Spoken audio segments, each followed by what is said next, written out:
Okay. Uh, right. So, Rukia was near perfect. Galen Berger one is actually like talking about like anime a lot. I really love his analysis. Like, I already like saw this one. Like, there is like a lot of things to say. My favorite character as a simp, but also like I think that like just in the balance of the anime is actually Rukia. Like, believe it or not, like within Bleach, I just love the way she represents like optimism.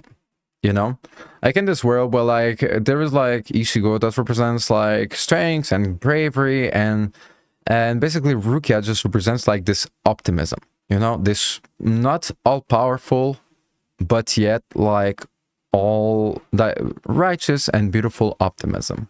This is why I like it. This is why I'm actually curious, because like people usually don't talk about like don't do like over analysis of over like character like this. So let's check it out. Let's see what guy he has like awesome opinions. He is like really fucking awesome. So let's discover what he has to say about like another character, because like he talked about like other characters, and I was like, pretty accurate what he's saying, like and pretty interesting. Over a decade ago, I went down a path that evolved into an obsession: anime. Early on in this journey, I found myself watching Bleach, and it was in that series, for the first time, I found myself enamored with a female character. Not because she was a waifu, not because she was overpowered, but because she was interesting. That girl was Rukia Kuchiki. As time has gone on, I've learned more about her and revisited the material, which brought me to the realization that her story is perfect. Well, almost.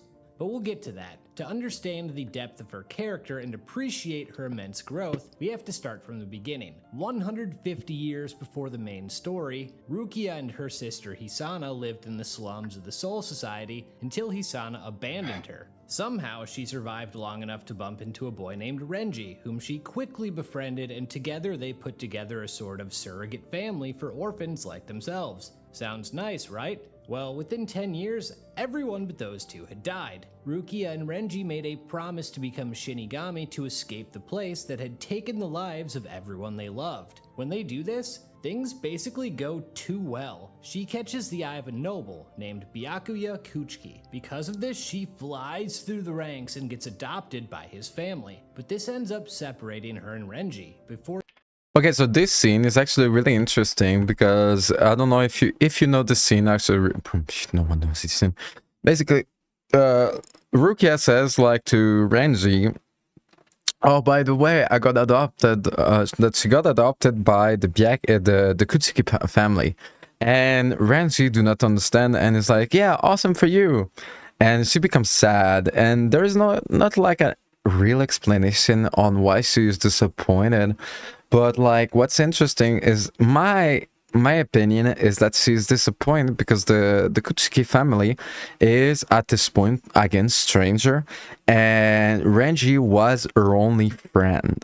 You know, her only true friend that like she lived with in the society, and etc. etc. Right, and basically this moment is really like emotional, because like you really need to kind of like care about like the characters, but like for some reason she becomes like disappointed, and she says like, oh, whatever, you know.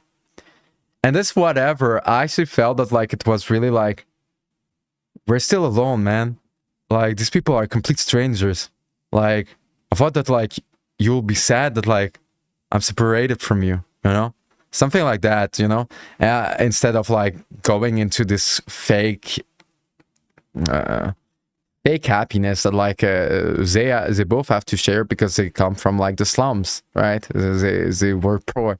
Like, this is really interesting that like he actually chose this scene, because like I was watching it and I thought about it, and I was like, god damn, like I don't know if it's true, but like it makes sense to me, you know. she can express her feelings about it, Renji congratulates her even if he doesn't mean it. Her feelings don't matter. You don't speak out against nobility. But hey, with the new family, she'll be gaining new relationships, right? Ready to bond, big bro? Rukia basically traded harsh living conditions for harsh social conditions. Byakuya appears uninterested in her. The way she flew through the whole process and ended up in what sounds like an ideal situation put her on a pedestal she didn't ask for. That makes making normal relationships difficult. If they weren't envious of her, they were wary of the power her family had. She was disheartened by this, and how could she not be? Wouldn't you if you seemingly got everything you wished for, except no one accepted you? One of the deeper aspects of her new family, the Kuchikis, is how associated they are with the color white. It's in their names. They see things as black and white, and they value purity. But she's not like that. I didn't know that. This is why when Cayenne Shiba, who is part of the same division as her, treats her like a regular person, she's immediately drawn to him. He mentors her and tells her, "I'll stand by you." She sees him and his wife as role models because she's never had any. Things are good. Then Cayenne's wife is killed by a corrupted soul monster known as a Hollow. Consumed by revenge, Cayenne goes after that Hollow. Rukia offers to help, but is rejected. This is a matter of pride, so she doesn't intervene. That Hollow possesses Cayenne, who tries to murder Rukia, and this ends with her killing the man who had so kindly accepted her. This is the most traumatic moment of her life, and her guilt from this plays a huge role going forward. So far, she has cycled between loneliness and finding friendship, and because the positives of the cycle are always fleeting, each time she loses someone new that's important to her, it hurts her worse. It gives her a tremendous fear of losing people she cares about and a lack of feeling like she belongs. She is a And like one thing that is important about Rukia is that like when it comes to like being a noble, respecting authority, and just being respectful of like traditions and stuff, she's a character that is depicted as someone that will never like dare to disrespect traditions, to disrespect like rituals, to disrespect like, and so within this like comes the loneliness, because like a lot of people are not as respectful as Rukia, and this is what I like, because it's this optimism, but also that is respectful and understanding of the world that surrounds her. And this is why I really like simp, not simp. No, it's just like understanding that like this is like really a character that like is really more complex and really more colorful than it looks like, but you kind of need to think about it to understand it. I guess you just need to be a fan of Bleach, right? So it doesn't look like I try to be like to snub anyone, right? Shinigami. She is a Kuchiki, but she doesn't feel like either. But her life changes when she meets Ichigo Kurosaki. When she's sent on a mission to the land of the living, she meets him, a human who can see her, and when they're attacked by a Hollow, his devotion to protecting his family and the desperation of the situation leads her to giving him half of her power so that he can slay it. Except he accidentally takes all of it. A man named Urahara witnesses this, and with his expertise crafts her a body she can use in the human world, while also regaining her power. All of a sudden, she's been given something she's never had before, a regular life. Instead of poverty, loss, or expectations, she receives freedom and joy, being around. And basically, like, she goes back in high school, but technically, like, she's 150 years old in the anime. Let me check out.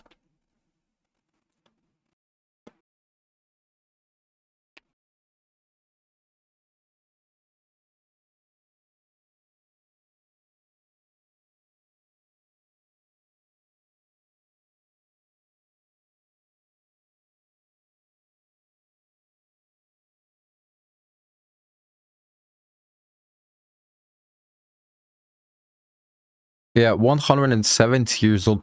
She's more than 170 years old. So you understand, like, the type of, like, she's not old, but she's not young, but, like, getting this type of, like, life experience is actually, like, something way different when, like, you're a Shinigami that is, like, more than 150 years old, you know? Like, compared to, like, an adult character in another anime.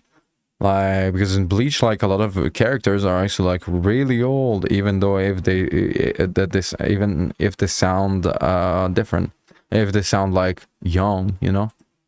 Ichigo, she makes friends. We see the lighter parts of her personality. She hangs out in closets like she's Harry Potter. She adorably can't open a juice box, and she excels at giving hand-drawn PowerPoint presentations. Somehow, this girl who has known so much loneliness and craved mentorship becomes a mentor to Ichigo. It's more than that though. When she stabbed him to give him power, she shared something more, her soul, and their bond runs deep. There's also a sad parallel between the two. Ichigo feels tremendous guilt over the death of his mother, much like Rukia does with Cayenne. So when we see the hollow that killed Ichigo's mother appear, it's a cycle repeating. Ichigo, like Cayenne before him, tells Rukia not to intervene, and she listens. Ichigo lives, but this weighs on her. It doesn't get easier when she's asked what her relationship with Ichigo is. She's grown far too attached to him. You'd think that's a good thing, but for her, this always ends in loss. Her power has And people, like, you have to remember that, like, within the story of Bleach, Rukia becoming attached to a mortal, to Ichigo, it's actually like she becomes attached from, like, someone from another world, from another caste, you know? And this is, like, really, like, more, like, strange and unique, and also, like, so, like, technically, like, something that will not last, you know?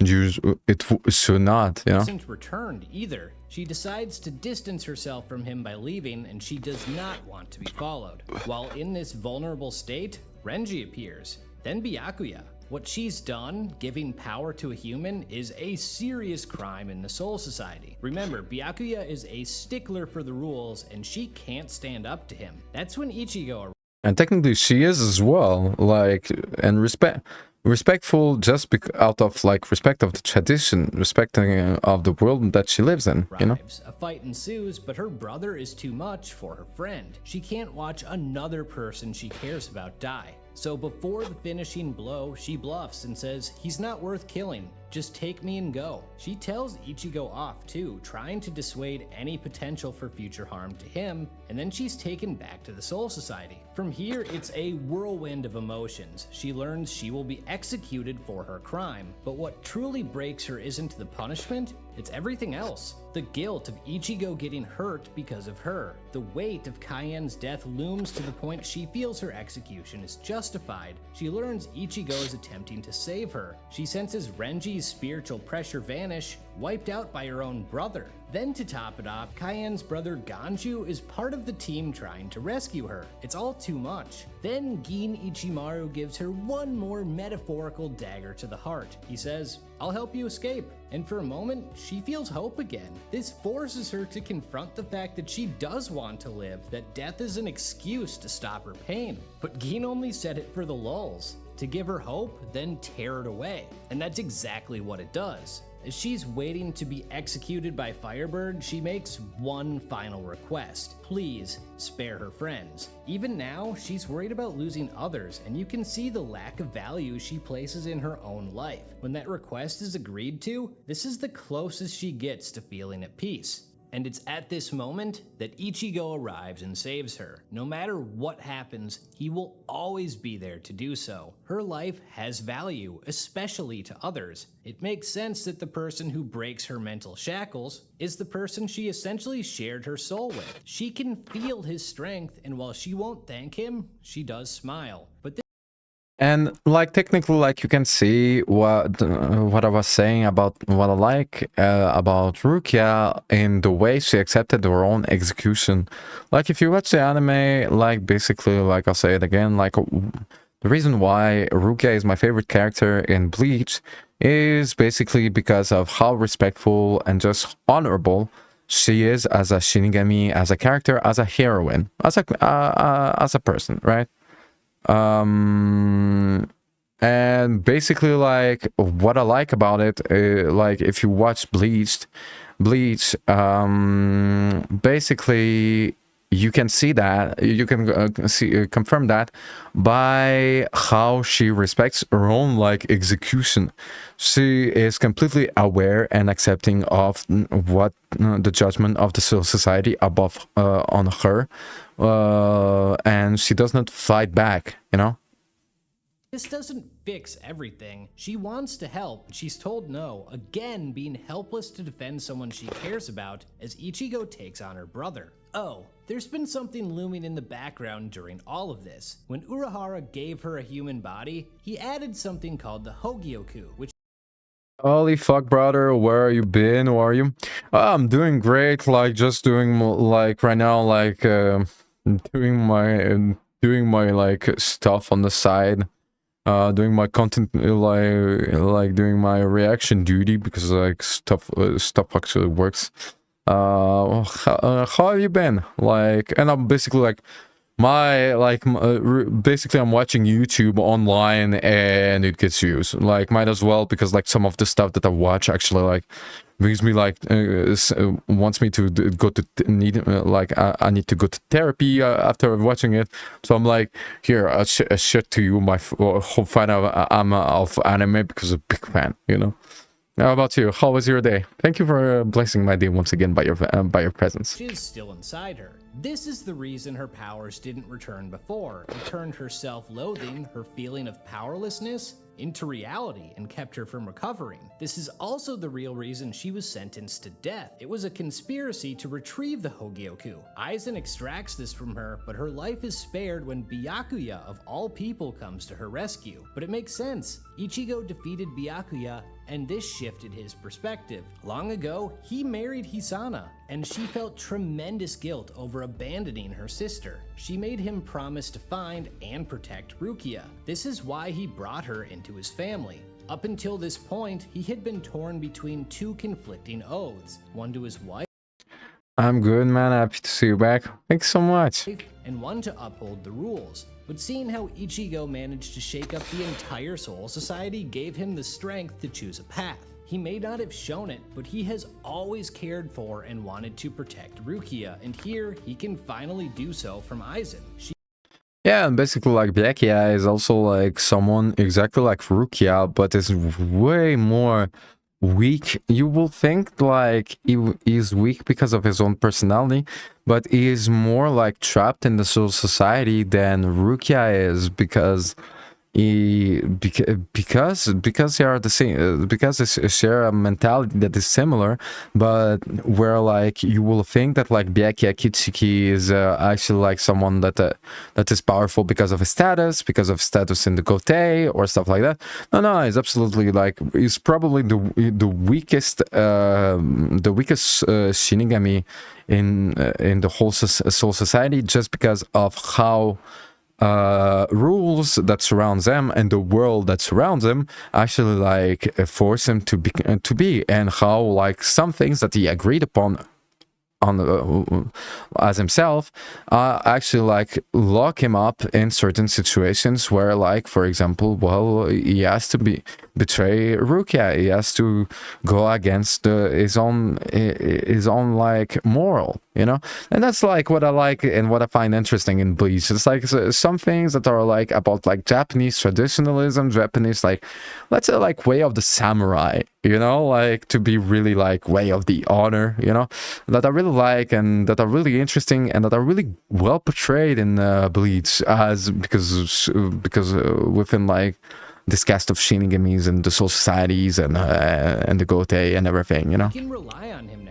After all the neglect, all the apathy, how out of place he made her feel, he finally apologizes. This is something she desperately needed, both for her heart and her identity. She wasn't as alone as she thought. While this seemingly closes one open wound, there remains another, and now she's not going to sit back and be passive about it anymore. She gains the courage to approach Cayenne's siblings and apologizes for their brother's death, and not having the courage to do so earlier. Until now, she hadn't felt like an active participant in her own life. She wants to showcase her resolve now and make decisions for herself, first of which is staying in the Soul Society. But the story isn't over. Recognizing flaws is not the same as overcoming them. From now on, she'll be different. Her power returns. After spending so much time being protected by others, she's capable of protecting them back because, like Ichigo, that's her nature. Ichigo inspired. Even, like, within, like, the way she is powerful, I really like the way, so I said again and again that, like, the heroine that Rukia is, that I really like, is the respectful and understanding of the world, Shinigami, that of the world that surrounds her, right? And this, you can even see it in her fighting style, which is like, she is not good at fighting, she is good at using kidos.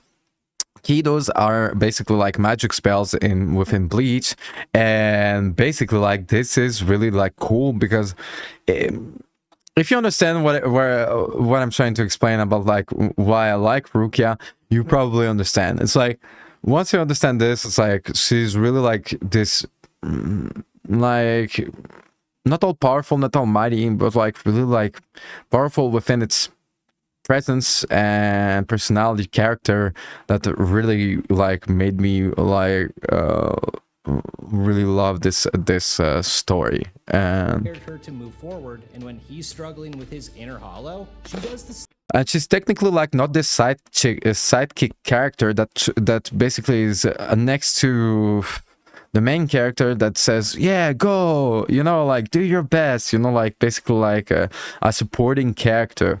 She's like, she doesn't have like this like all like, she's not like this sidekick, you know, like that like really is always like trying to support. Like she's more than that, and I think that like as a side character, like she's really interesting.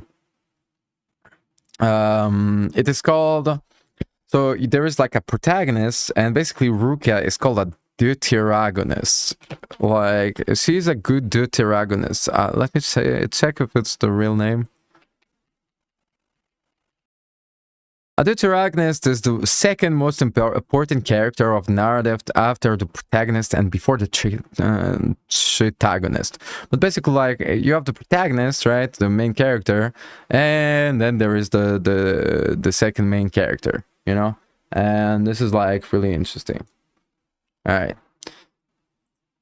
same for him. Before, she stood idly by when her friends fought. Now, she aids them of her own volition. It's nice to see someone who has struggled with her place in life and society, then put in a position to help someone else going through something similar. Orihime feels useless, and Rukia supports her the way she wished others had supported her.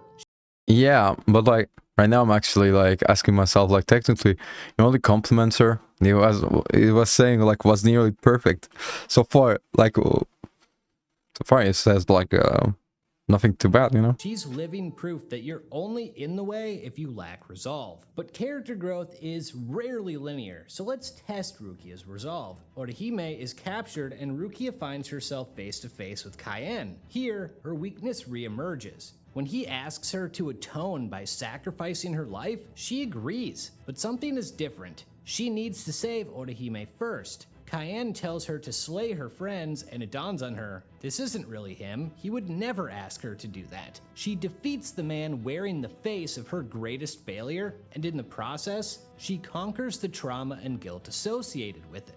Later on, when Ichigo loses his powers and his ability to see her begins to fade away, she tells him, don't worry, even though you won't be able to see me, I'll be watching you. This is why I like her so much. We see so much growth in her character and she does it for herself. The typical shonen girl complaints being useless, over-sexualized, not developing, being one note, none of these apply to her. She overcame her. This is true, and she has like this really like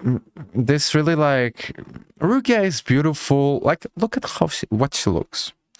She has really a beauty that is really that is really like achieved and thought of, and is not superficial at all. Like, finding Rukia beautiful like I do, like, is something that like really is not like something that like you get a lot in characters, because like she is not like basically this like waifu that like really like stupid looking and is just pretty, you know. Even within like her beauty, like she is nothing special unless you really care about like the way she acts, the way she her philosophies, and the way she reacts, and the way she actually like interact with the world that surrounds her. trauma and guilt. She found value in her own life. She's gone from passive observer to protector and shown her resolve. Great story, right? So why is she nearly perfect? I hate to say it, especially... Yes, yes, because technically we're at 11 minutes. There's 2 minutes left, and we're like, so far, so good. What's the problem? If you've come this far, but here goes. Rukia was the first character Kubo created. She was the first character we see in the anime. She kickstarts the events of the series. And now, she's a side character. It's not that her story gets worse, it's that she isn't around. Here's when it hit me. After a decade of not watching, my admiration for the series had waned considerably, but I decided to... Wow, this is actually such a fair criticism. That she is not as a deuteragonist, as a side, as the main character. She is not there enough. Like, what a beautiful compliment to the character, and what a beautiful critique of the anime. Because I completely agree. Thinking about it, yes, Rukia Kuchiki needs to be more in the story, but at the same time, it's not a criticism. It's basically saying that, like, no, that's true. It would be nice if we had more of like the character, like, but like what a surprising conclusion. Like on this one, like I didn't expect it that the criticism is that like characters like really awesome in the way it is, and the only problem is we don't see her enough, and it's like. Wow, subscribe to Galen Berger for real. His analysis of anime is so awesome. Goddamn. Pick things back up with the Fullbring arc. After going basically the entire arc without her, when she finally arrived, out of nowhere, I started to tear up. I had no idea she meant that much to me as a character, but clearly she did, and those emotions couldn't be held back. That moment was part of the cycle too. At the beginning of the series, it's her stabbing Ichigo that awakens the power inside him. In the Fullbring arc, his power returns by her blade once again, or in Thousand Year Blood War. She comes face to face with a man who defeated Byakuya. His ability is to inflict fear on his opponents, but here it doesn't work because she's technically not alive? What? Turns out, her true power allows her to drop her body temp below freezing so she's unaffected. That's cool, but that can't be how you defeat fear. Like the rest of her story, there must be struggle, which is why, of course, her opponent makes her feel it anyway. And it's the same fear she's had all along, that of losing her loved ones. And when Byakuya saves her, you think maybe she's reverting to leaning on him too much, but no. He acknowledges her strength and her as an individual, then leaves to let her finish the job, which she does by unleashing her Bankai for the first time, all white, tying all the way back to the Kuchiki white symbolism stuff. It's perfect. Unfortunately, these are the only two moments she has in the last 60 episodes of the series. Yeah, but I think that like this moment was awesome enough because the power level, like this, basically like it was a Bankai that was never revealed before, and basically, she says one word and everything is fucking dead. And it's like she doesn't even fight. She just unleashes her Bankai, and I'm like, it's fair enough. It's fair enough because like technically, like at this point, like it took all the story, and we didn't even see her fight at full level. We just saw her just show her full level. Like she didn't even fight. It was done. But I agree. I completely agree. The criticism that we don't see Rukia was nearly perfect because we don't see her enough. I actually absolutely agree. What a fucking legend, Galen Berger. Subscribe to this man. Like, this man is a legend.